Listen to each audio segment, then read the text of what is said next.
ഗുണ്ടകൾക്ക് 50 കൊടുക്കല്ലേ മൊത്തം പണി കിട്ടൂടാ. ഇല്ല കൊടുത്തിട്ട് അങ്ങ് പോയാൽ മതി.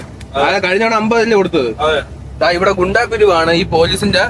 അതായത് ബോർഡർ ചെക്ക് പോസ്റ്റ് പോലീസ് നിൽക്കുന്ന 100 മീറ്റർ വേറെ 100 മീറ്റർ മാത്രം മാറിയാണ് ഇവിടെ ഗുണ്ടാ ചെക്ക് പോസ്റ്റും ഗുണ്ടാ പിരിവും നടക്കുന്നത്. 50 രൂപയ്ക്ക് വേണ്ടി ലാഭം നോക്കണ്ട. നമ്മളിവിടെ ആദ്യം നോക്കാം, ജോലി നിർത്തിയിട്ടേക്കല്ലേ ജോലി വരുന്നല്ലേ നോക്കാലോ. ഒരുത്ത അതിന്റെ ഫ്രണ്ടിൽ കയറി നിൽക്കുന്ന കേട്ടോ ആ വണ്ടിയുടെ. അവിടെ പിരിച്ചോണ്ടിരിക്കുന്നു. നമ്മള് വിട്ടടിച്ചു വന്നു. ഇനി അപ്പുറത്ത് വരെ നിക്കൂ. Okay okay. ഓടി വരുന്നടാ.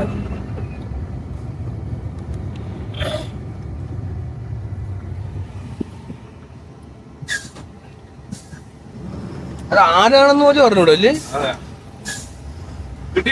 കിട്ടിയോ? ഓടി ഒന്ന് പൈസ കൈ കാണിച്ച് നിർത്തുന്നത് കിട്ടി. ഞാൻ കൊടുക്കുന്നത് അതും ഏകദേശം കിട്ടി. 50 രൂപ. ആരാണെന്ന് പോലും അറിയാതെ, ഒരു യൂണിഫോം പോലും ഇല്ലാതെ റൗഡി എന്തോ റൗഡി മാമൂൽ എന്ന പേരില് പിടിച്ചുപറി. അതും വെസ്റ്റ് ബംഗാൾ അതിർത്തിയിൽ. അത് പോലീസിന്റെ കൺമുന്നിൽ. നമ്മളവിടെ നിർത്തിയില്ലായിരുന്നെങ്കിൽ എന്ത് സംഭവിക്കുമായിരുന്നു? വണ്ടി തടഞ്ഞിടും. അതിന് ഒരാൾ മാത്രമല്ലേ ഉണ്ടായിരുന്നുള്ളൂ അവിടെ. നിൽക്കുന്ന ആളുകൾ ഉണ്ടോ അവിടെ? ഇവിടെ എല്ലാം ഉണ്ട്. ബൈക്കുകളില് ചുറ്റിനും ആളുകൾ നിൽപ്പുണ്ട്. ഒരാൾ മാത്രമല്ല. Okay okay. അവിടെ അപ്പോഴേ മെസ്സേജ് പാസ് ഇവിടെയാണ്.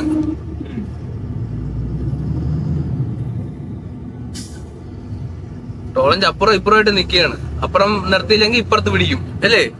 ഇത് ശരിക്കും കൊടുത്ത് ഇനി എന്താ വേണം മോനെ?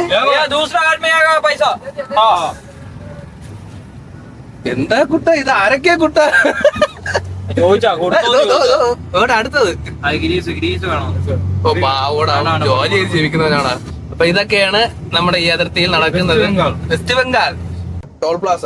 ആ ടോൾ പ്ലാസ നമ്മൾ സ്ലോ ചെയ്ത് നിർത്തിയേ പറ്റത്തുള്ളൂ. ആ ടോൾ പ്ലാസയുടെ മുന്നിൽ വേറൊരു റൗഡി നിപ്പുണ്ട്. കാരണം ഇപ്പുറത്ത് നിർത്താതെ വന്നു കഴിഞ്ഞാൽ ടോൾ പ്ലാസയുടെ മുമ്പായിട്ട് പിടിക്കാനായിട്ട് വേറൊരു റൗഡി നിപ്പുണ്ട്. അപ്പൊ അവൻ കൈ കാണിക്കും. നമ്മൾ കൊടുത്തെന്ന് പറഞ്ഞാൽ ഓക്കെ അവൻ പോകും.